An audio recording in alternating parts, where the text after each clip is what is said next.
Yo guys, apa kabar semua? Balik lagi di channel Radot Valen. Dan gue lagi nggak ngebahas Olimpiade dulu karena masih di awal-awal. Ada sih beberapa yang mau gue bahas nanti, tapi izinkan gue mau ngebahas. Ada beberapa waktu lalu ternyata sempat rame diomongin kalau Jorginho menjadi kandidat Ballon d'Or nemenin Messi.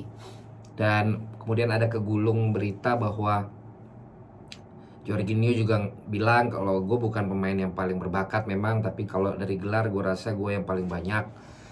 Terus juga Gianfranco Zola yang pernah di Chelsea juga dulu legend di timnas Italia, bilang bahwa kalau ada orang yang bisa nemenin Messi sekarang dan bisa memenangkan Ballon d'Or, itu ya dengan statistik yang ada, dengan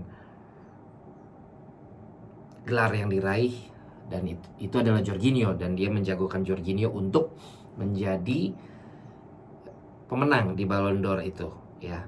Dan bagi gue ini berita yang ngada-ngada. Menurut gue ini berita yang saking gak adanya figur lain, akhirnya harus ada nih untuk nemenin seorang Messi.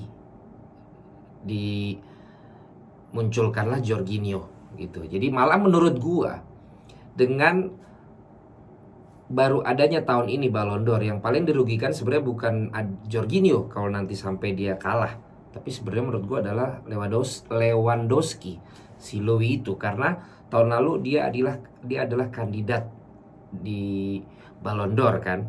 Nah, sementara sekarang ada momentum Piala Eropa dan Copa, kemudian kita bisa lihat hasilnya, maka mengenapi bahwa Messi akan menjadi pemenang Ballon d'Or lagi.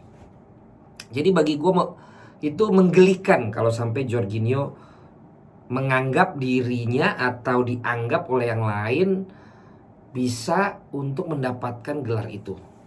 Karena belum waktunya Jorginho, belum waktunya. Dan untuk bisa disamakan aja Jorginho atau Messi, itu menurut gue sudah sangat berlebihan media-media yang ada. Karena tidak sepintas pun di otak gue, tidak serius menanggapi di otak gue kalau ini bisa dimunculkan gitu loh. Ya, kenapa demikian? Ya karena memang menurut gue belum pantas aja gitu seorang Jorginho dengan Messi itu dibandingkan gitu loh. Itu jauh banget. Nah, kenapa gue bisa bilang begitu? Karena kita bisa melihat, orang pasti melihat kriterianya apa aja nih untuk Ballon d'Or ya. Dan lu semua udah bisa googling lah kalau misalnya berbicara tentang kriteria. Nah, tapi yang gue mau share ke lu dan menurut pendapat gue adalah bahwa dalam tahun-tahun yang sudah berlalu ya, gue nggak tahu gimana Messi itu selalu bisa menjadikan dirinya itu memang yang terbaik. Ngerti gak maksud gue?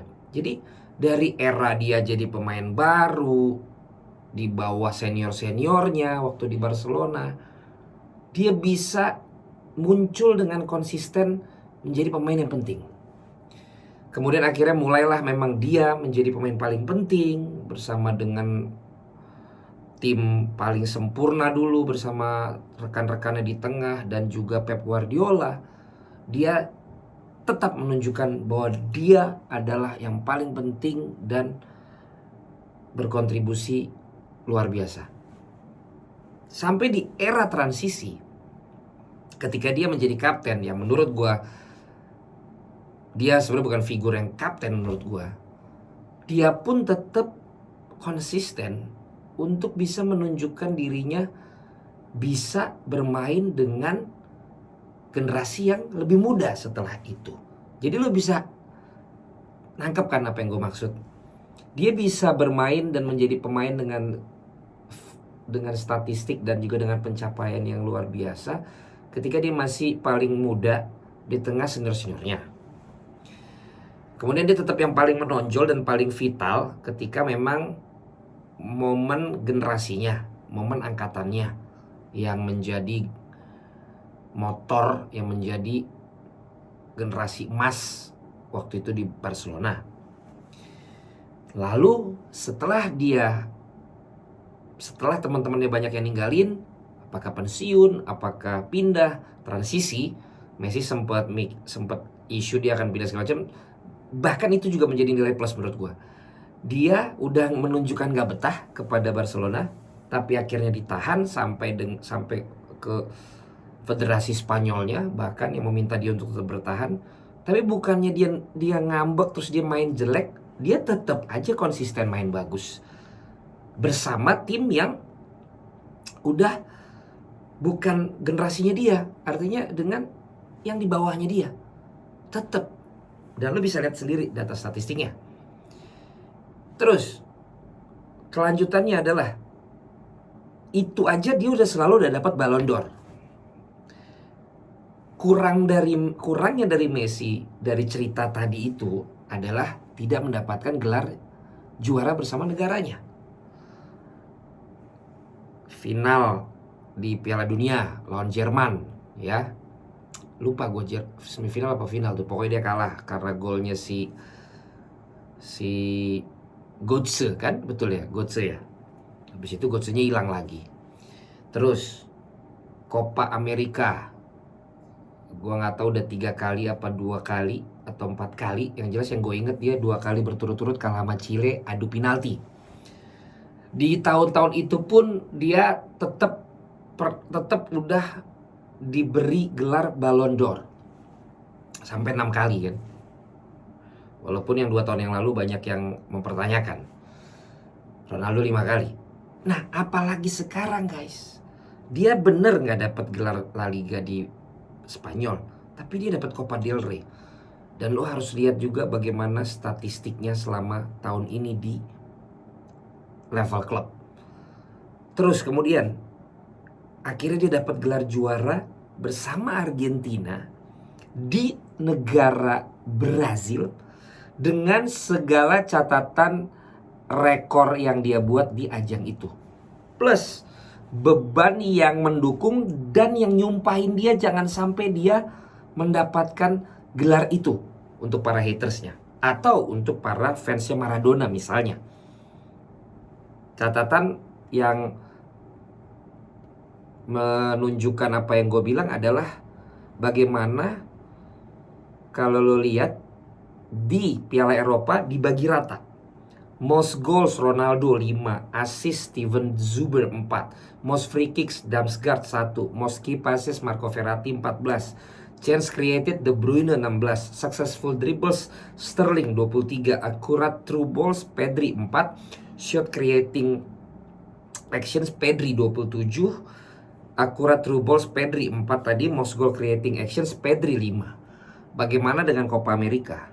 Copa America, most goals Lionel Messi 4, most assists Lionel Messi 5, most free kicks Lionel Messi 2, most key passes Lionel Messi 22, most chances created Lionel Messi 26, most successful dribbles Lionel Messi 36, most goal creating actions Lionel Messi 8, most shot creating actions Lionel Messi 46, most accurate through balls Lionel Messi 4. Jadi yang semua dibagi beberapa nama di Piala Eropa itu hanya ada satu nama di Piala Copa America, Lionel Messi.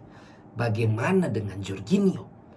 Jorginho tidak ada dalam nama-nama yang disebutkan tadi, walaupun ada catatan yang memang dia membuat rekor, yaitu menjadi raja potong bola atau melakukan intercept. Sepanjang Piala Eropa dia 25 kali. Dan mungkin tadi curangnya data tadi adalah tidak memasukkan data the most intercepted-nya siapa, karena Messi nggak mungkin kan.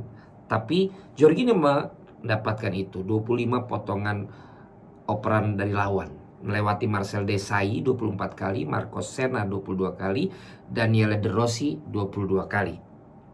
Jadi kalau kita ngelihat dari catatan di Copa America, guys, tidak bisa dibandingkan. Lalu juga yang pertama, tambahan dari gue adalah Jorginho is good but he's doing his job. Dia melakukan pekerjaannya, motong bola, mulai ngalirin bola, motong bola, mulai ngalirin bola, nendang penalti, itu pun sempat gagal lawan Inggris. Tapi Lionel Messi Dia double triple for apa tuh yang keempat, dia bukan melakukan cuma pekerjaannya. Bahkan gue membawakan Copa America di TV kan, gue melihat kayak Messi kok males-malesan, apa karena sama teman-teman yang muda-muda. Ternyata statistik menunjukkan tidak demikian. Ternyata itu adalah bagian dari strategi Scaloni dan juga Messi-nya sendiri, bahwa it's not all about him maunya. Tapi ternyata dia kayak begitu aja, data statistiknya malah makin membuat dia efisien dan efektif. Dengan catatan yang tadi gue bilang, dia apa tugasnya? Kalau emang dia tukang asis, dia lakukan, dia paling banyak asis. Kalau dia tukang cetak gol, dia lakukan, dia paling banyak cetak gol. Dia tukang free kick, dia juga yang lakukan. Chances created sebelum jadi gol atau sebelum jadi asis, dia juga tadi yang melakukan. Yang bisa dilakukan oleh rekannya sebagai striker lain, ataupun juga bisa juga dilakukan oleh pemain-pemain lain di lini tengah. Yang bisa dilakukan oleh Pedri di Piala Eropa, dia lakukan juga. Yang dilakukan oleh Sterling di Piala Eropa, dia lakukan juga. Yang dilakukan oleh De Bruyne di Piala Eropa, Messi juga yang paling banyak. Yang dilakukan oleh Marco Verratti di Piala Eropa, dia juga yang lakukan. Yang paling banyak dilakukan Damsgaard, dia juga yang melakukan. Jadi maksud gue, nggak bisa di compare. He is not just doing his job, dia lakukan pekerjaan yang lain. Dan harus diingat, dia di situ seangkatan tinggal sama Aguero apa Di Maria. Yang lain itu junior-juniornya. Dan kalau dia nggak punya kalau dia punya mental star, bukan star syndrome, memang dia star gitu. Kalau dia punya mental dia tuh lord, dia mau ngapa-ngapain aja tuh anak-anak itu dia nggak peduli guys. Tapi Messi nggak lakukan itu. Messi tetap Messi. Dia tetap respect. Dia malah kasih peluang ke banyak teman-temannya. Yang kedua, Jorginho bagian dari orkestranya Mancini yang diisi pemain senior di belakang, kemudian juga lini tengah dengan adanya Verratti yang tadi gue udah bilang, dan juga lini depan yang kita udah tahu dengan 3 tipikal pemain depan, Immobile, Chiesa, ataupun juga si pemain Napoli itu ya, lupa gue namanya jadinya.